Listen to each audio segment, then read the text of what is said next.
تو فرعون نے بھی کی لیکن فلاح نہیں پا سکا، ترقی تو یزید نے بھی کی، فلاح نہیں پا سکا۔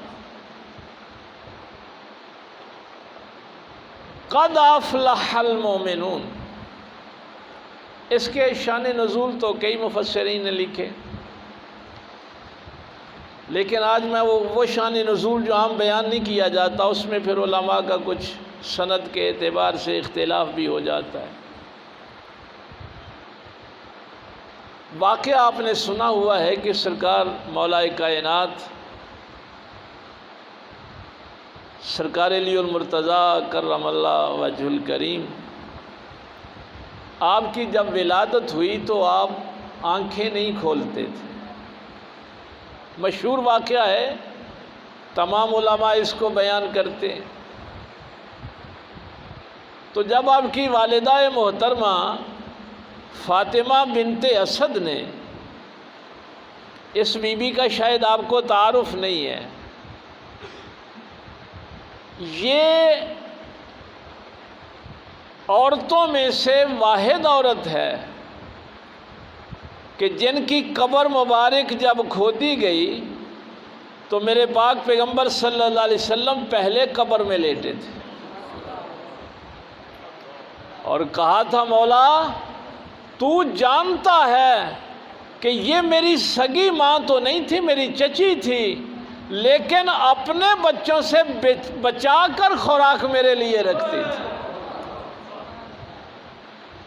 میں تھکا ہارا باہر سے آتا تھا تو میرے سکھ اور چین کا سارا انتظام کرتی تھی۔ تو وہ دعائیں کبھی آپ سنیں تو بڑی کمال کے وہ جملے ہیں جو نبی پاک صلی اللہ علیہ وسلم نے ان کی قبر میں لیٹ کے پہلے کہے تھے۔ میں اس بی بی کی بات کر رہا ہوں۔ تو انہوں نے جب پاک پیغمبر صلی اللہ علیہ وسلم کے ہاتھوں پہ سرکار مولا علی کو رکھا تو ساتھ یہ کہا، یا محمد صلی اللہ علیہ وسلم، بچہ آنکھیں نہیں کھول رہا۔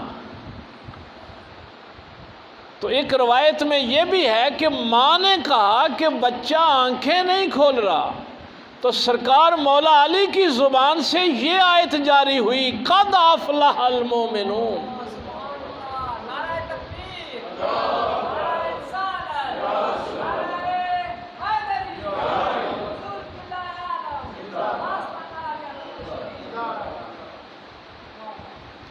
اس کا ذرا سیکوینس دیکھیں نا، ماں کہہ رہی ہے، یا محمد صلی اللہ علیہ وسلم، بچہ آنکھیں نہیں کھول رہا، اور بچہ کہہ رہا ہے قد افلح المؤمنون۔ اماں جو محمد کے دامن میں آ جائے وہی تو فلاح پا گیا ہے۔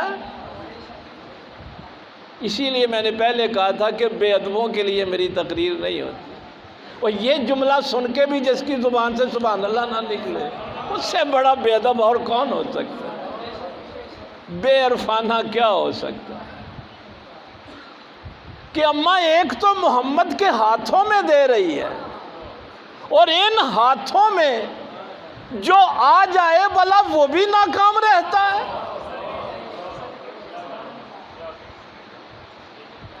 قد افلح المؤمنون، فلاح پا گئے جو پیغمبر کے دامن میں آ گئے۔ ایک جگہ بڑے بڑے علماء بڑی گفتگو کر رہے تھے، اور سرکار مولا کائنات، ظاہر ہے ان کے علم پہ جب بات ہوتی ہے تو بڑے بڑے لوگوں کے سرنگوں ہو جاتے ہیں، لیکن ایک بزرگ انڈیا سے آئے، انہوں نے ایک بڑا جملہ کہا۔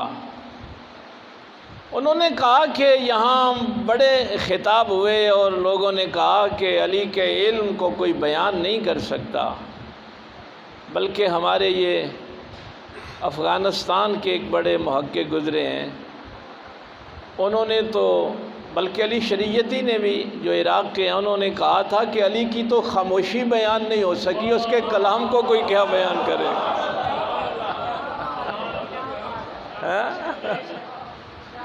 وہ جس ہستی کی خاموشی بیان نہیں ہو سکتی اس کے کلام کو وہ کیا بیان کرے؟ تو بڑی بڑی باتیں ہوئیں، تمام اہل علم نے اپنے اپنے علم کا اظہار کیا، لیکن وہ جو لکھنؤ سے تشریف لائے ہوئے تھے نا بزرگ، انہوں نے ایک جملہ کہا، اس نے کہا ساری کائنات کے علم والے مل کے علی کے علم کو بیان نہیں کر سکتے، جس دامن میں علی سمٹ جائے اسے محمد کہتے ہیں۔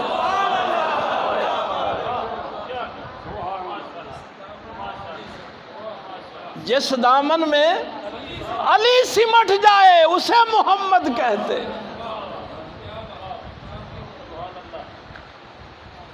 اماں محمد کے ہاتھوں میں دے کے کہنا بیٹا دیکھتا نہیں ہے، ہائے ہائے ہائے ہائے، قد افلح المومنون۔ اور بھائی مومن کون ہے جو حضور کے دامن میں آ جائے؟ اور اس کے بعد پھر شک کرنا کہ پتہ نہیں ایمان والا ہو گیا ہوں تو فلاح ملے گی یا نہیں ملے گی۔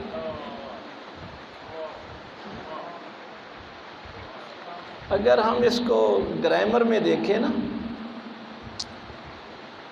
تو فعل لازم اور فعل متعدی یہ اساتذہ کرام پتہ نہیں آج کل پڑھاتے ہیں یا نہیں پڑھاتے۔ یہ افلاح جو ہے جب فعل لازم اور فعل متعدی کی بحث ہوتی ہے تو اس میں اس کی تفسیر جو ہے وہ یہ بیان کی جاتی ہے کہ افلاح کا یہ معنی نہیں ہے کہ وہ کامیاب ہو گیا۔ افلاح کا معنی یہ ہے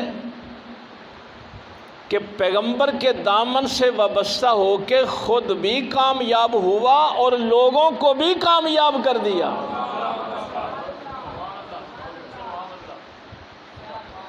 تو مومن ہوتا ہی وہ ہے جو صرف اپنی کامیابی کا نہ سوچے، دوسروں کی کامیابی کا بھی سوچے۔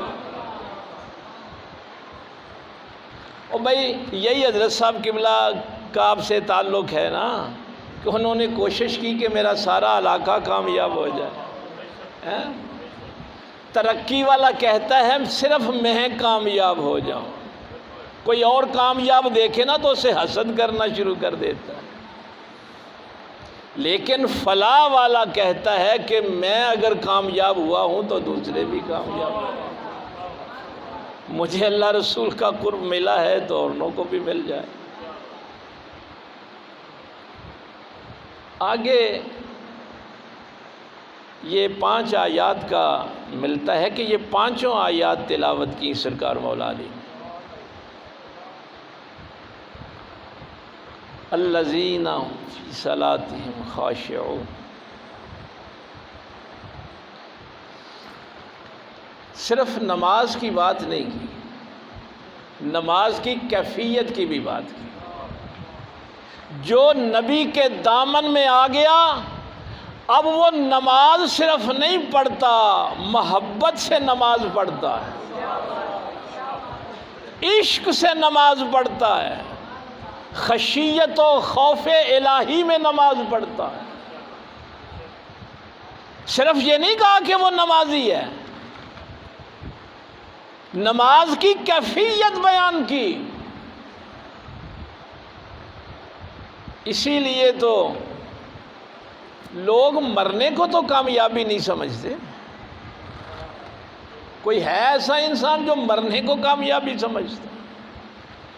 یہ علی کی شان ہے نا کہ ادھر تلوار سر پہ پڑی اور ادھر کہا فزت برب کعبہ، رب کعبہ کی قسم میں کامیاب ہو گیا۔ یہ نماز کی کیفیت کی بات کر رہا ہوں۔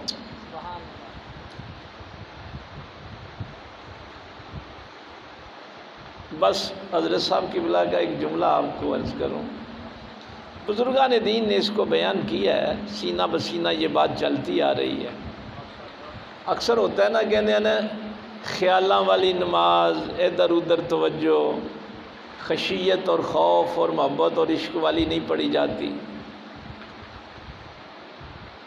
تو بزرگ کہا کرتے تھے کہ دادا مرشد سرکار فرماتے تھے جب تو وضو کر کے اس کی بارگاہ میں کھڑا ہو جاتا ہے، اتنا بھی اللہ کا شکر ادا کیا کر کہ اس نے تجھے توفیق دی تو اس کی بارگاہ میں کھڑا ہو۔ بس یہ ایک جملہ ذہن میں رکھنا، خیالوں والی بھی پڑھتا رہے گا تو کہہ کہ مولا یہ بھی تیری توفیق سے پڑھی ہے، اور اگر کبھی محبت والا کو سجدہ نصیب ہو جائے تو پھر ضرور کہنا کہ یہ تو نے پڑھوائی ہے، یہ